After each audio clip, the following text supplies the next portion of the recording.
I was in shock when I got attacked, so I couldn't feel anything, and by the time I was in the helicopter, I was sleeping. And eventually you wake up and you discovered that, oh my goodness.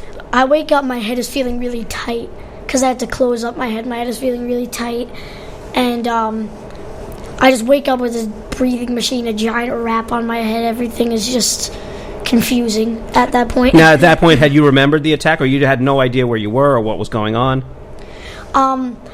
I remembered the attack. I just wasn't focusing on it. It was more focusing on where am I. I had really no idea where I was and what was like on my head. I had like a neck brace. I had wraps around my head. I had like breathing tubes. I had everything on me. And at this point, Maria, you're under the impression, because the doctors have all told you this could be the end, you had no idea whether you would wake up or not. Yes, that entire night, he had surgery all through the night, and I cried this, like almost like an angry cry, like how could God do this, which it's hard for me to say that because I love God and I believe in God and I'm thankful, but I was so like, how could this be my only child? My daughter was also a dog bite victim when she was 5 years old. She's 17 now. And she also had a really traumatic experience. With her, it was a pack attack, so there was about 7 dogs involved. And she had over 100 bites, and that included a puncture wound to the trachea.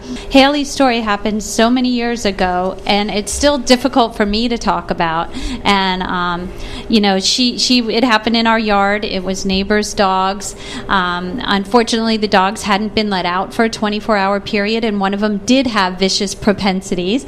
And when Haley was out running, they all chased her, and all of them attacked her at once. And I'm very fortunate and happy that she's still with me today. A year or so after that incident, I found Doggone Safe, which was founded in Canada. I found them on the internet, and I helped bring them locally here to New York. So we now have a 501c3 Doggone Safe incorporated in New York State, and Doggone Safe teaches about dog bite prevention. And one of the most important things to know is to be a tree or be a rock, and that's one of the things we teach in our kids program.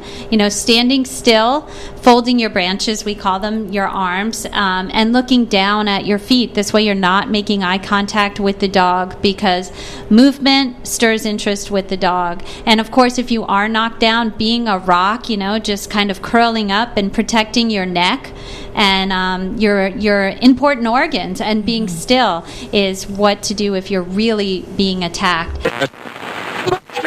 It's called the Frankie Flora bill, number S1191.